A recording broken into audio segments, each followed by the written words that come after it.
first step towards online privacy. Get NordVPN.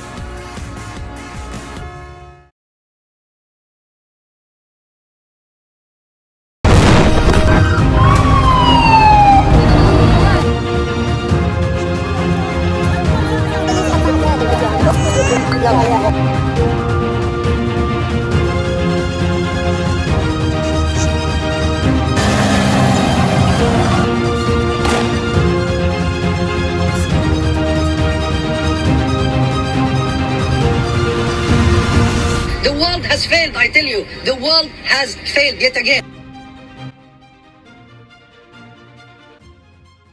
Hi, everybody. I am joined by Yvonne Ridley. She is the correspondent for Middle East Monitor, and we are going to be having a conversation about the situation in Palestine. Now, before I introduce her, please subscribe, follow me on Twitter, CryptoRichYT, and please go and see the other video where I don't know if I'm posting this one first or last or whatever, right? But watch out for my other conversation with her, which is about freedom for Scotland, which isn't a shabby deal at all. Freedom for peoples everywhere. Hey, Yvonne, thank you so much for coming back. Do you want to start by saying a little bit about your role with Middle East Monitor and a bit about your background in that arena? Yes, I work as a journalist for Middle East Monitor. I mainly write an opinion column about matters focusing usually on Palestine, although I do go into other areas across the Middle East. I've been to Gaza twice now. I broke the siege by road and by sea, which was quite exciting. And I have also been to the occupied West Bank. I was the first person in Jenin after the massacre in 2002. So I've seen some pretty awful things carried out by so-called allies of Britain and America.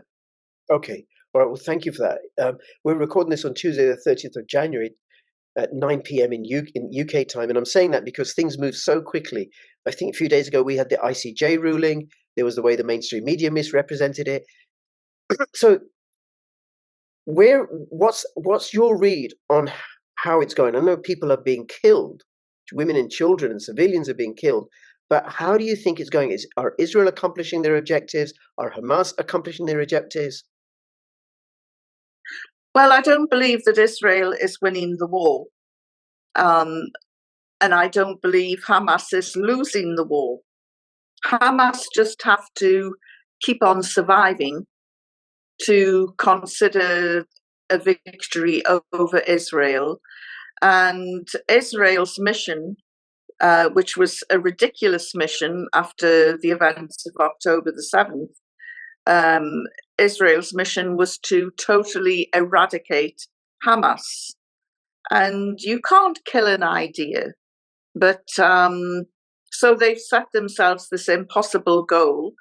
And we're now day 116 into a war that Israel has not been a good war for Israel, if there is such a thing as a good war. Okay. They have their most elite units, the Golani Battalion, pulled out some weeks ago, having suffered 40% losses. In fact, I think their commander-in-chief, which was unprecedented, was killed. And other senior officers, high-ranking officers, colonels, lieutenant colonels, were killed. And they really, and that was supposed to be their most elite unit. As we've seen on YouTube, what's left behind is what I call the TikTok army, who for some bizarre reason think it's a good idea to film themselves carrying out war crimes. We've seen them destroy 16 cemeteries so far. They've looted and plundered graves. They've dug up bodies. The cemeteries are littered with bodies in shrouds. And you have to wonder why? What possible benefits can they get out of because Sorry, Yvonne, excuse me, let me just push back a little, and I want to go back to the Golanis. battalion, because I didn't know that, right? But what you're saying about the cemeteries and the shrouds, isn't that just Hamas propaganda that you're just spouting here? Well, I was watching a report by CNN. Now, CNN put all of their media through their Israeli bureau, which puts a huge question mark over their impartiality. And the report of the cemeteries that I was watching was recorded by CNN. And if you go onto Google and put cemeteries, Gaza, Hamas, you'll get this CNN report. And I can't remember the name of the journalist, but he's very well known. And he was in a state of shock because he was reporting what he was seeing with his own eyes. Wow. And you could see he was absolutely repelled by what he was seeing. Other atrocities have been filmed by the soldiers themselves, including a knicker sniffer is the only way that I can describe him. And this is an IDF soldier from London who was rummaging through a woman's underwear drawer and making smutty, inappropriate comments about a woman who was probably dead at this point because people had fled their homes because the IDF were coming in. And I think he's beginning to regret it now because this knicker sniffer called Somebody Levy has tried to speak at several events, and he's been cancelled because, people are very uncomfortable at having such a vile individual come and talk to their children about what he's been doing in Gaza. Right. It's and if you listen to the IFJ just a few days ago, we've got, very serious questions about war crimes. Yes. So Israel is having what I would say is a bad war.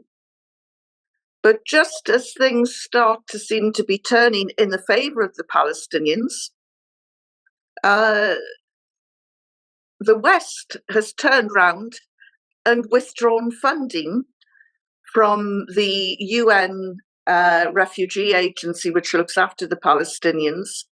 And these people are vital to the survival of the Palestinians.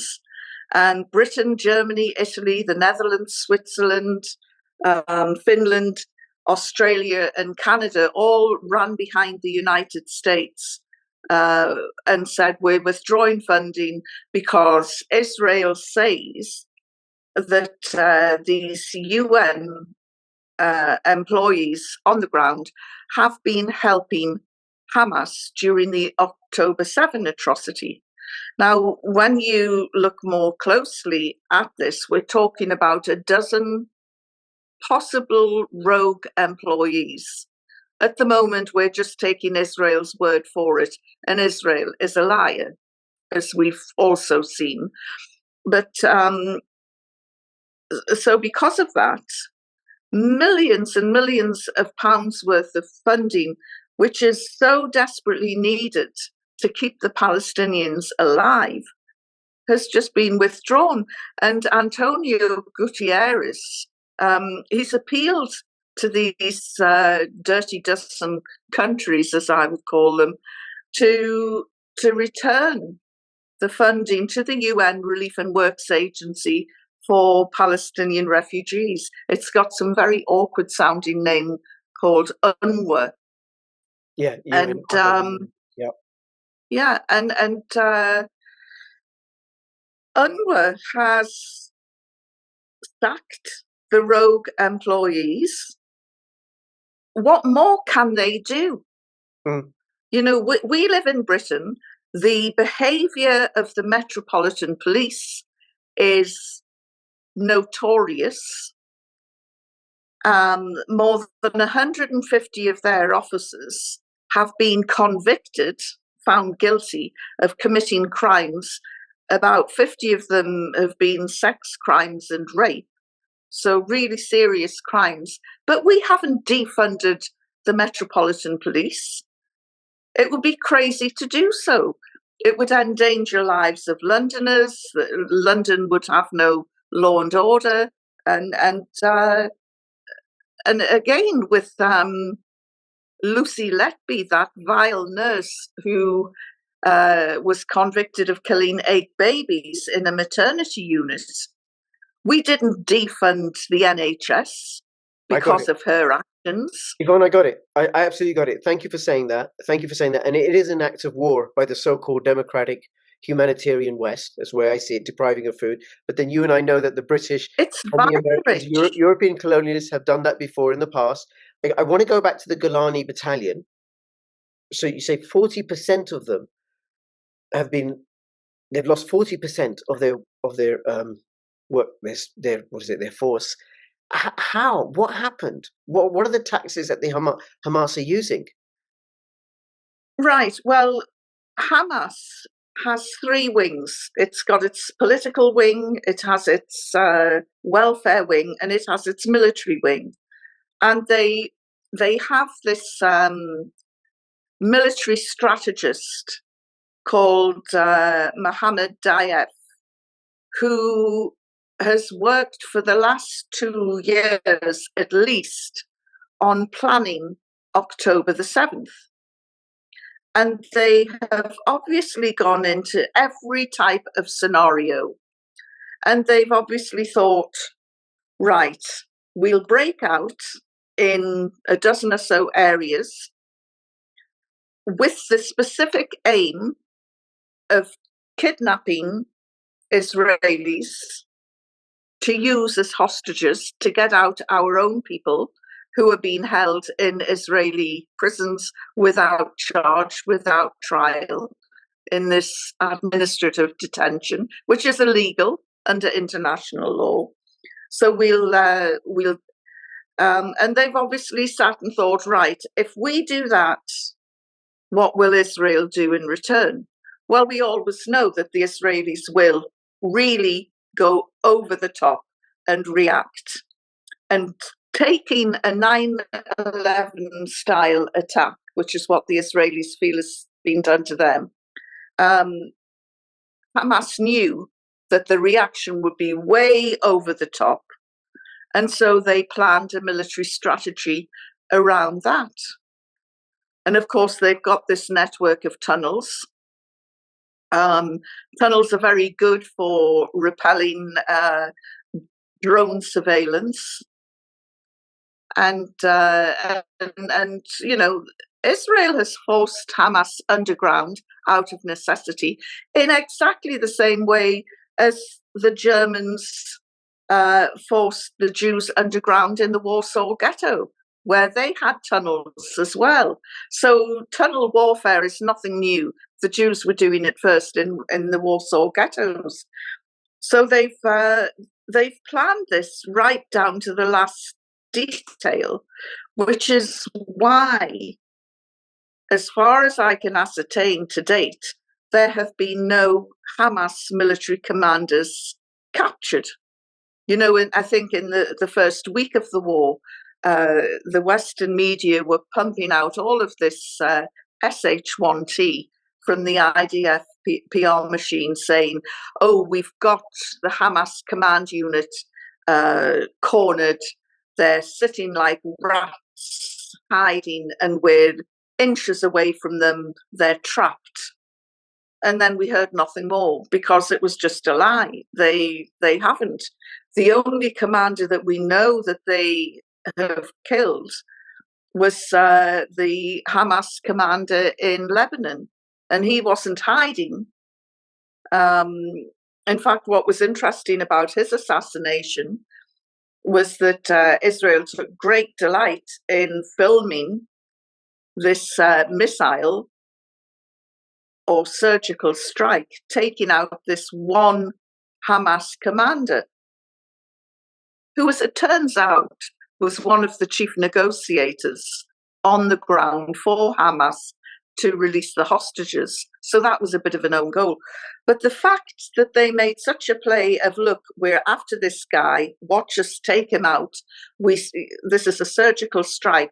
And you think, okay, so if you have the ability to hone in and take out one human being in quite a built-up area, why on earth have you killed 26,000 civilians in Gaza, saying that you're taking out Hamas hideouts and Hamas command centres?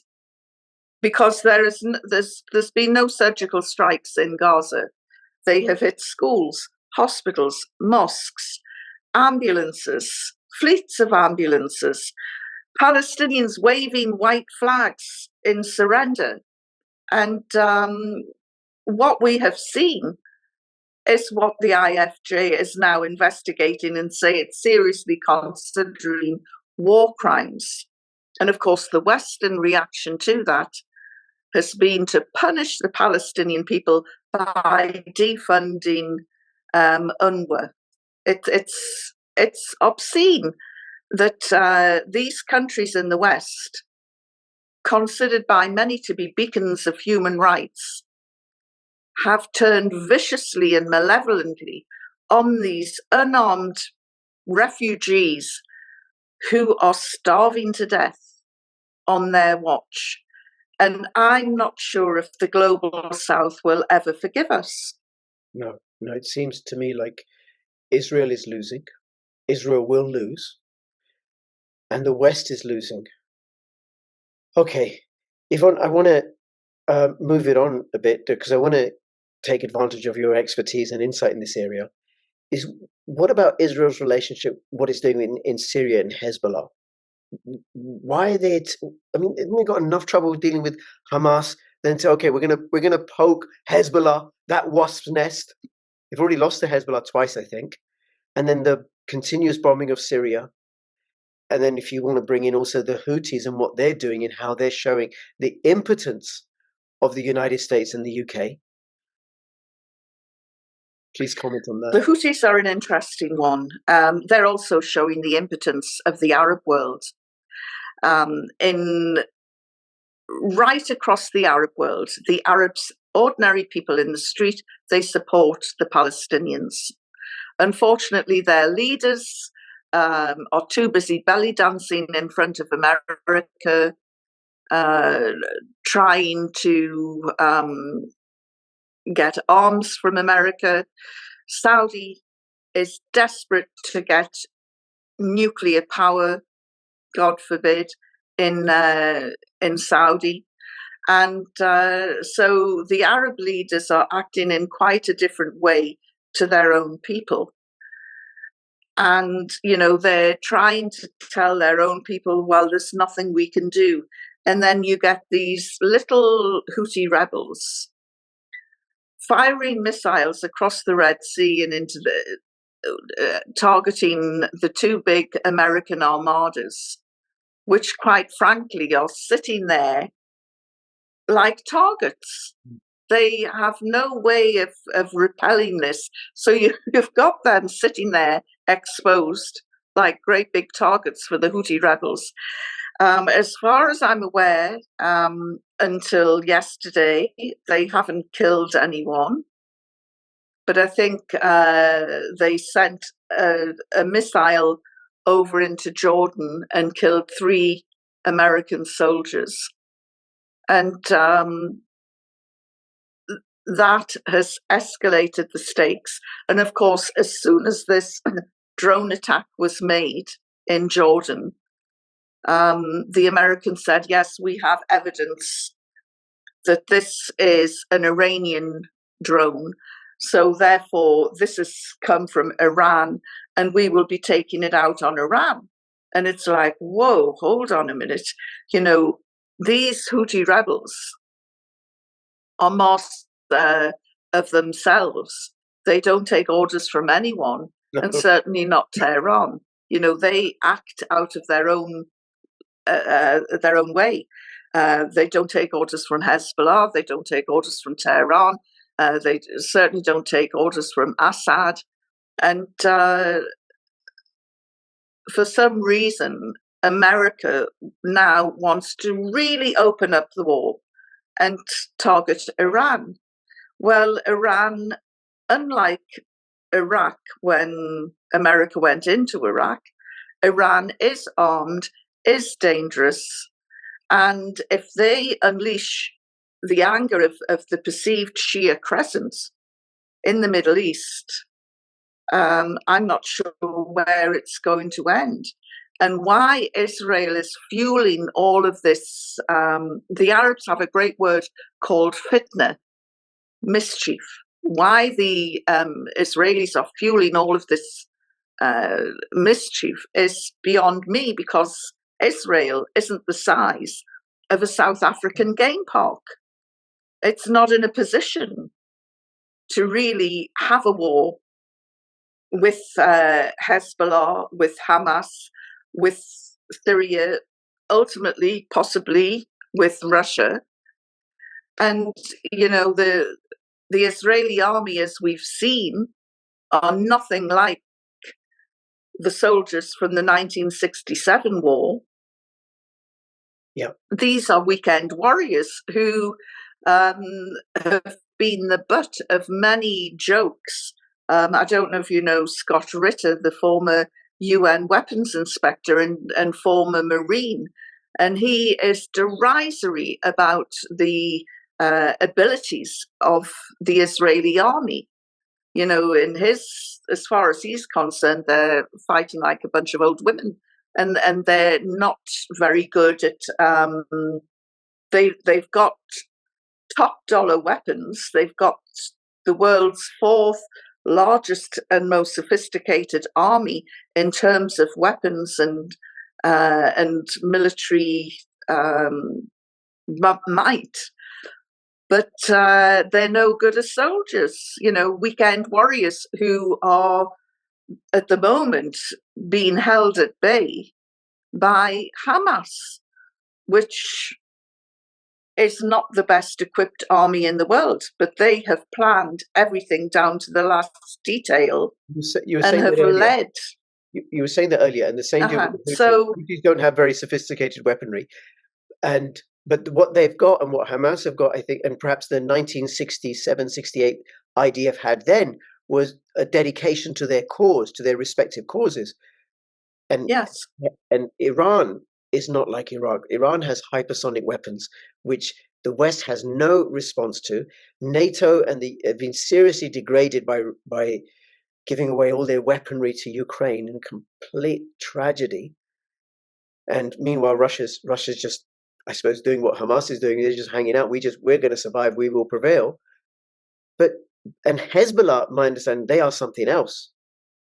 They are something. Yes, they're a different level again, and they are armed and they are dangerous. And the last time I was in Lebanon, I went south of the Litani River and down to the Hezbollah Museum, and they have got on show 35 Israeli tanks that were left behind by the Israeli soldiers, because when Hezbollah started attacking them and going for them, the Israelis realized that they were better to get out by running, sprinting, than trundling out on their tanks. So they left 35 tanks worth millions of dollars behind, and they ran like the clappers to get over into Israel.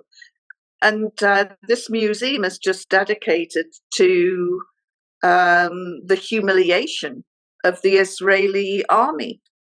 And, you know, there are people there who are telling stories about how they spanked the Israeli military, humiliated them. And while I was also there, there was this massive big billboard, the size of a double-decker, well, bigger than a double-decker bus. And it was a grinning face of the Hezbollah leader, Hassan Nasrallah. Hassan Nasrallah, and there was a bubble coming out of his mouth, and it basically said, "Don't come back. We know where you live." Okay. And it was like, whoosh, these are not people to mess with. No. And what on earth America is fueling this war for, I've no idea, because the Taliban, again, another very unsophisticated military fighting unit, but great fighters, humiliated America in Afghanistan and degraded the biggest war machine in the world after 20 years. Yep. With AK-47. And, has America learned nothing? Well, why this is going on, this is my opinion. This is what happens when money dies, but we're not going to go there, right? The collapse of the Western financial system, overburdened by debt. They need a jubilee, and this cause a war because it's one way we can say, okay, all these inflation and everything is because of the war, and then we can do a monetary reset. Now, back to the war. I want to ask you two more questions. So one, Russia and China, their role, because China has taken historically quite a backseat. It's not interested in this. Russia, I think has been pivotal in the Middle East, very, very smart in how they've, in the role that they've played in the Middle East. So what are they doing and why? What's their role in all this mess? I'm sure that you will have read The Art of War by Sun Tzu. I haven't, forgive me. I'm sorry to disappoint you. Surprised. Get a copy. And I am convinced that Hamas have read it, Hezbollah have read it, certainly Putin has, and I'm sure the Chinese have. And The Art of War is more about avoiding battles or luring the enemy into a trap than military prowess. And I am certain China is sitting there like a great big dragon and just sort of watching and waiting. And when the time is right, whenever that is, I don't know, the dragon will roar, and I think that is when we all need to be very scared. From a moral point of view, the West has lost the high ground. As I say, I don't know if it never had it, Yvonne. We are talking about colonial imperialists. Mm-hmm.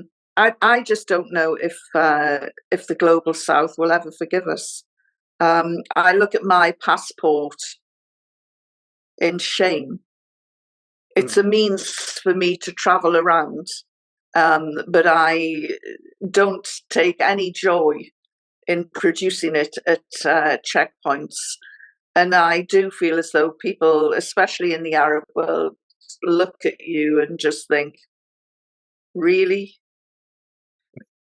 And, sort of hand it back, and you can see them almost reaching for their wet wipes. We're a disgrace. We really are. And as I say, the doomsday clock is now 90 seconds away from Armageddon. And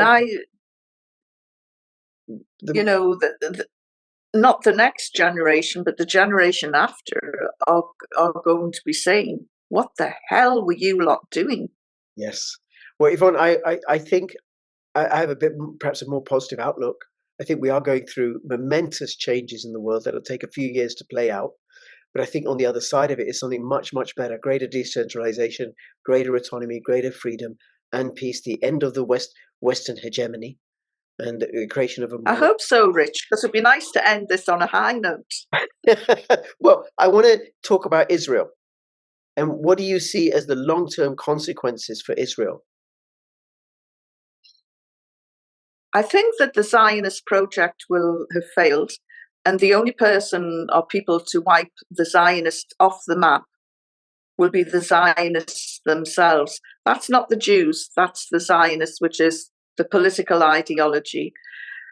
I really, as ashamed as I really feel for the Israelis who are stuck there and seeing atrocities being carried out in their name and just thinking this is not in our name, and, you know, feeling the pain of the Palestinians. I think that eventually Jews and Muslims and Christians will come together and live there peacefully once more. But that will only happen when the Zionism has been wiped out. Yeah. And they'll do it by their own hand. Yeah, I agree with you there. As they did, as Jews and Muslims and Christians lived together peacefully pre-1948. And in my interview with Rabbi Beck, who said, look, I'm Jewish, I'm not Zionist, words to that effect. And his solution was, I said, what's your solution? He said, one state where Jews and Muslims live together side by side in peace, as we did in Palestine before 1948, and as we're doing today in Morocco and Iran and other parts of the world where Muslims and Jews live together. So one of the things that I think is really important for us to do who object to this war is to separate Zionism from Judaism. The two are not the same. Well, Zionism is a political ideology, and Judaism is a religion, and anyone can become religious. And I don't know what's happened. The largest population of Jews outside of Israel lives in Iran. I think there's about 60,000. Wow. Outside, in the Middle East, outside Israel. Well, there may be more in America collectively, but certainly an indigenous population of Jewish people live in Iran. Right. Okay. Well, there is hope for humanity. There's always hope for humanity. We have to stand for that. Stand for peace, and you know, if wherever you are in the world, if you want to take action to support the cause for peace, one of the things you can do is go check out bit.ly/makewarhistory, which will take you to a website set up by Chris Coverdale, which is how we can legally withhold taxes and all government levies in most countries of the world where those funds are being used for the purpose of supporting genocide or terrorism, whether it's in Ukraine or killing people in Yemen or killing people in Israel or Palestine or wherever. So you can say, look, you don't get to spend my money for the purposes of war and for killing people. So that's bit.ly/makewarhistory. Yvonne, thank you so much. I so appreciate you taking the time to have this conversation with me. I'd love to have you back on again to talk about it. Thoroughly enjoyed it. Thank you, Rich. So welcome. And also check out the other conversation that I have with Yvonne, which is also has an anti-imperialist bent. Thank you so much. Standing for freedom and liberty and peace. This is Yvonne and Rich signing off.